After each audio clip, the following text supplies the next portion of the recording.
Assalamu alaikum wa rahmatullah wa barakatuh. This is Dr. Halimah. Today's lecture is number 4, but this time I can promise it's an interesting, it is interesting, not as dry as the previous lectures. Hopefully you will find it interesting. And the title of this lecture is Elements of Translation. We will cover the following points in this lecture. Learning outcomes, as usual, and then I'll give you an introduction, a very short introduction to elements of translation, and then we will go right away into discussing the 6 elements of translation, which are the source language, the source text, and the translator, the translated text, the language of translation, and the target language. And then we will finish off the lecture by seeing the interaction of the 6 elements of translation. Now, by the end of this lecture, you should have knowledge of the 6 elements of translation, and you should show some understanding of the interaction between these 6 elements of translation.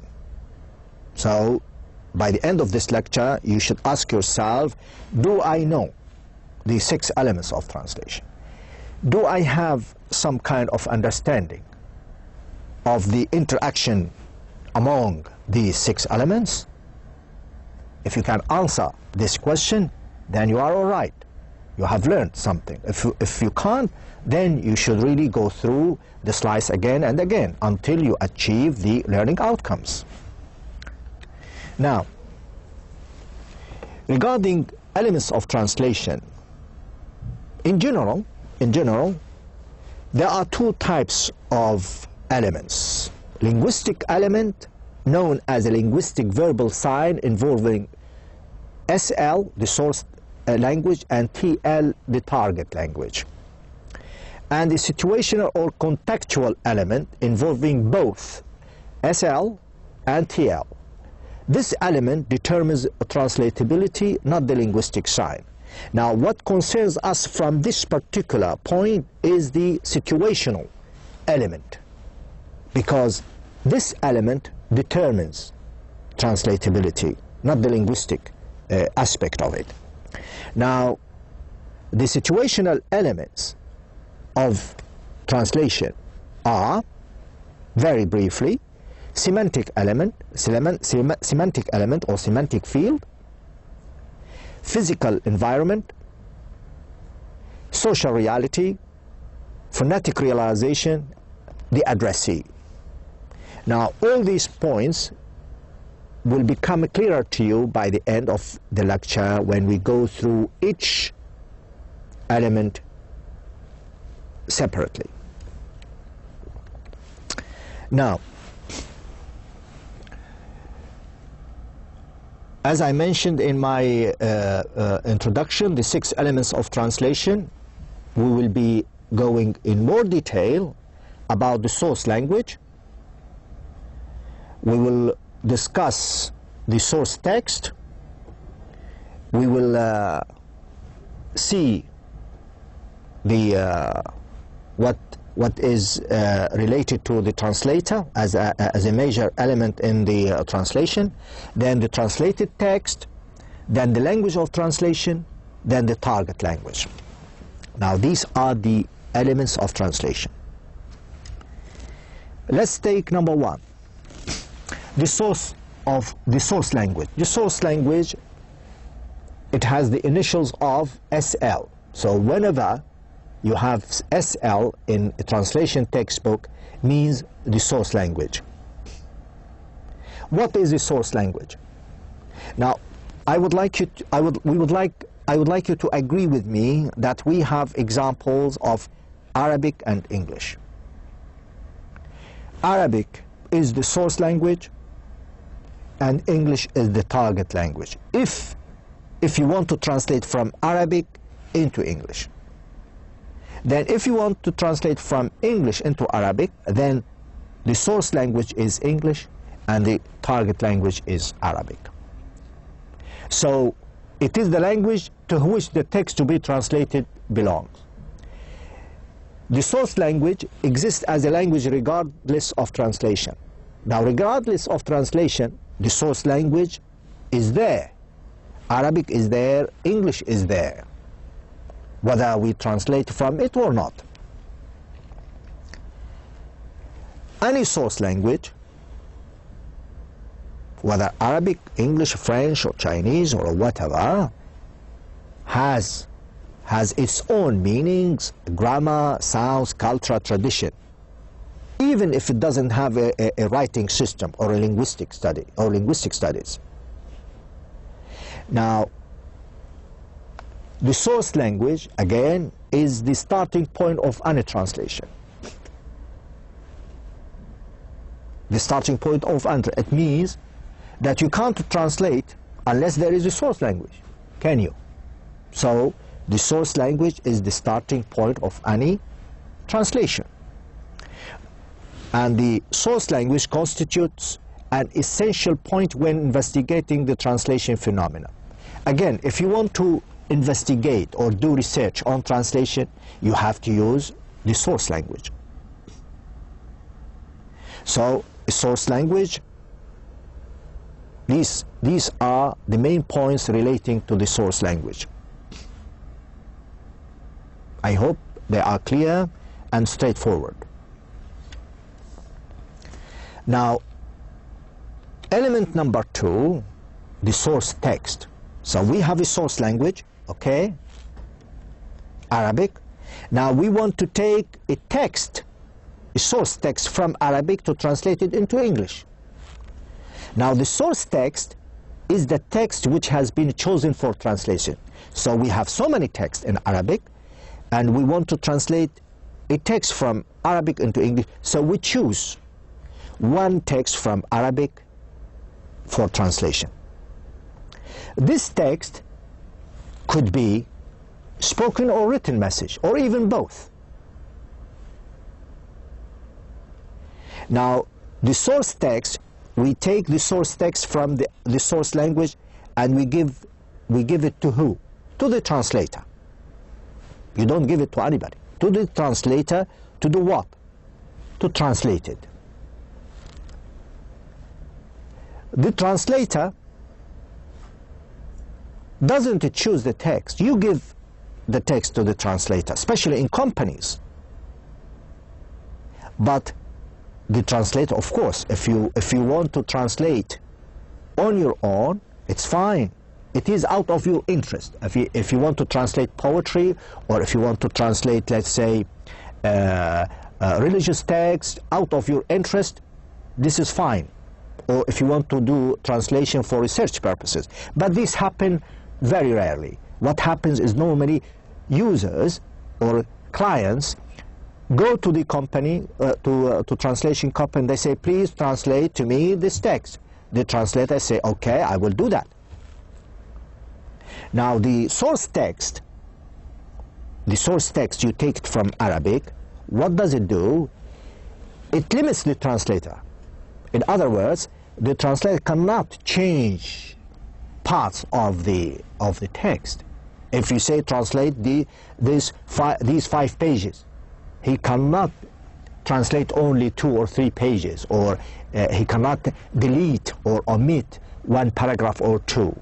He can't. The source text is the very central and initial point for the start of the translation process. Okay, the source language is number 1. The source text is number 2. But the source text is the initial starting point for the translator to start his process of translation. Therefore, understanding the source text is the first step in the process of translation.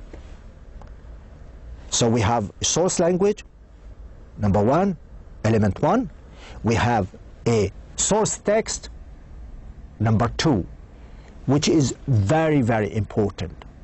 The translator has to use this source text, has to understand it, has to use it as a starting point. So it is essential, it is central for any translator to do any translation. Now, here we are. We have element number 3. What is it? It is the translator. Now it is you who steps in the process. Hopefully, if you are interested in becoming a translator. Now, the translator is the most important element in translation. Without him, translation doesn't happen, of course. Of course. So the translator is crucial. He is the initial knower of 2 languages or more. He could have the ability to move between 2 languages. The translator is a bilingual or a multilingual individual. The translator's knowledge should include knowledge of general linguistics, descriptive methodology, and methodology of research applicable to source and target language. The translator has knowledge of the source language and the target language and cultures. Now, in a nutshell, the translator, although he is element 3, but without him, no translation takes place.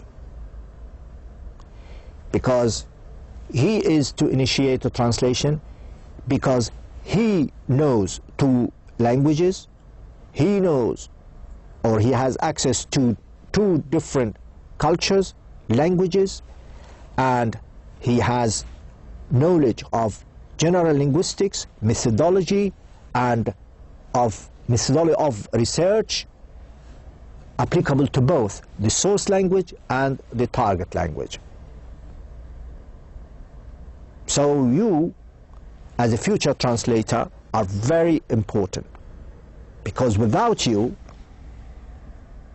translation can't happen. Even somebody might say, well, how about machine translation or computer-aided translation? No. Without a translator,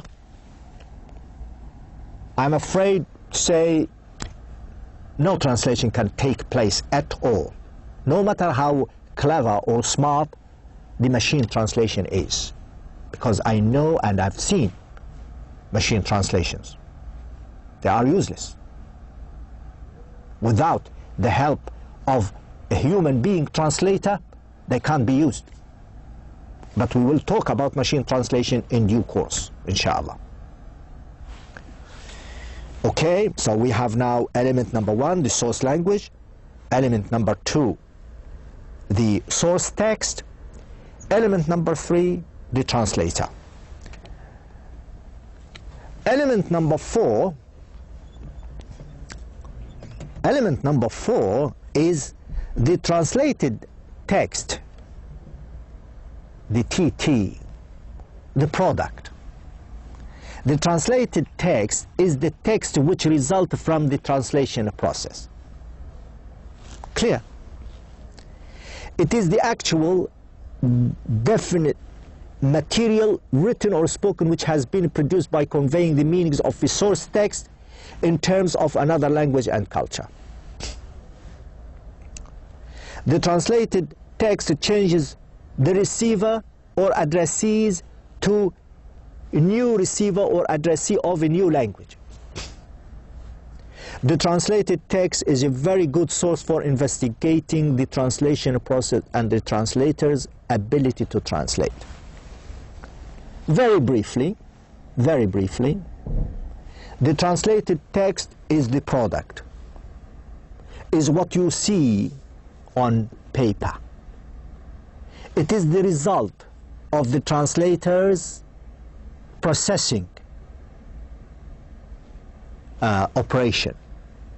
He processes, he puts his ideas or his translation onto paper. Now it is actual, it is definite, it is there. This is what we mean the translated text. This translated text reflects the source text, but it is not addressed to the to the source language people. No, it is addressed to new people, like new addressees, new receivers of the English language. To put it more simply, you want to translate from Arabic this text into English. Okay, source language, element 1, source text, element 2, translator, element 3. Now the translator takes the element 2 and works on it, processes it, and produces what? It produces a translated text. This translated text is addressed to who? To English-speaking people, not to Arabic speakers, but rather to English speakers, where they can read this text in English. And this text, this translated text, reflects the culture and the language of the source language and source text. Now, if you want to do research or investigation or interested in translation, the translated text is a very important point you can use as a reference to your research or to your investigation. Now, this is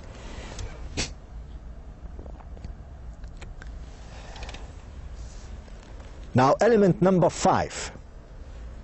Number 5 is the language of translation. So we have element 1, the source language, the source text, the translator, the translated text, now the language of translation. The language of translation, look at the slide, what it says. It is an abstraction obtained via the study of translated text. An abstraction, it means it is somewhere in the mind, but it doesn't exist. It is not a source language or a target language. You can't say this is, when you have translated a text from Arabic into English, you can't say the language of this text is English. I know it is written in English, but the language of translation is abstract. It is not a source language, it is not Arabic, it is not English, but it is not completely independent. It is not completely independent. It is closely tied to the source language via the source text and to the target language via the translated text. In other words, it has some features and characteristics of the source language and some features and characteristics of the target language. It is tied to it. It is not an independent language. It is based on the study of translated text. The language of translation is based on the study of the translated text. The study of the language of translation involves the translator's interpretations, his strategies, and abilities as a translator. Now, what is the language of translation? It is the translator's interpretations and his strategies and his ability to translate. You can figure this out when you read the translated text, because it is something abstract.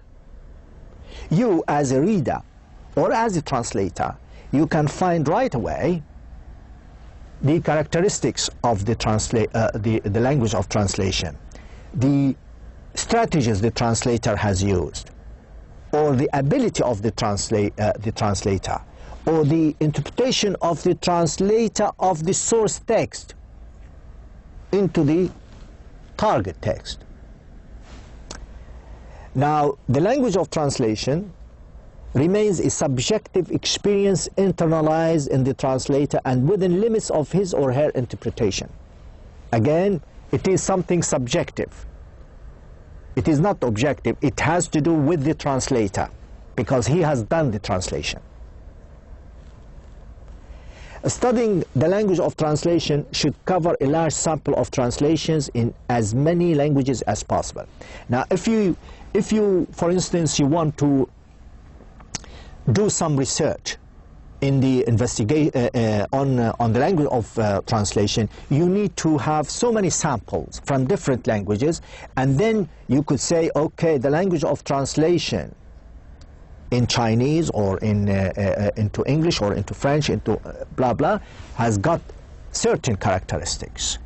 The translator's abilities are blah blah, or the translator's interpretation of this language or this culture or blah blah. So you base your studies on a large sample of translations of as many languages as possible. Now, the target language, this is element number 6. This is element number 6, the target language. The target language is the language into which a text from another language is translated. The target language is the language into which a text from another language is translated. In other words, you have a source language, Arabic source text, translator, translated text. The translator take the source text from Arabic and translate it into English. English is the target language.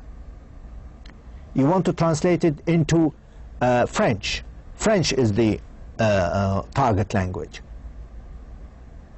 So this is very important.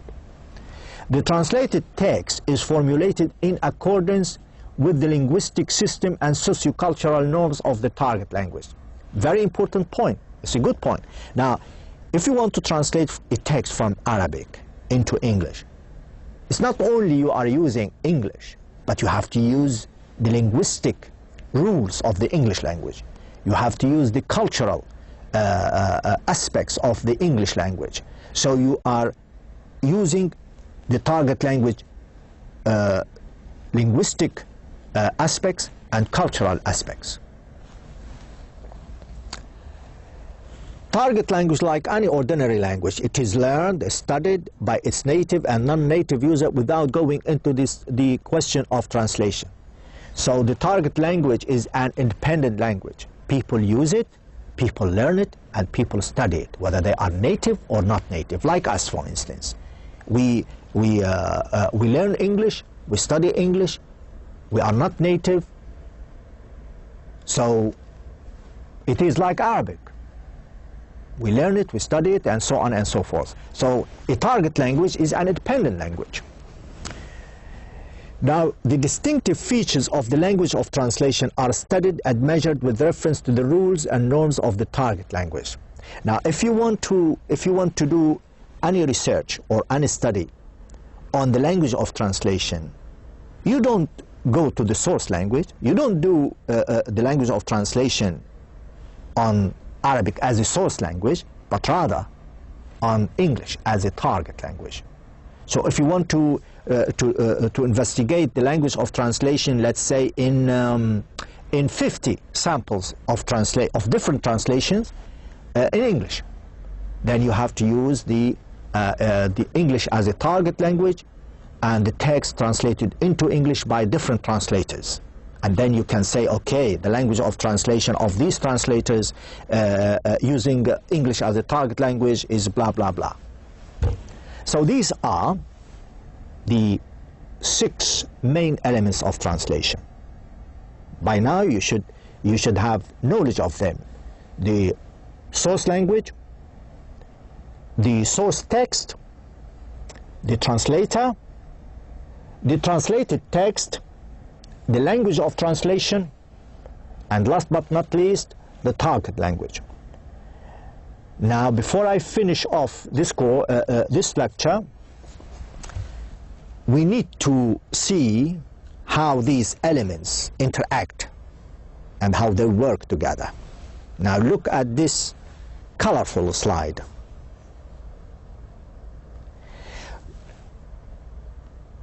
please understand that they don't stand on their own. They really interact. Now you can see we have a source language. The source language, then we choose the text language, the source text, then the translator. Then the translated text comes along as a result of the translator working on the source text.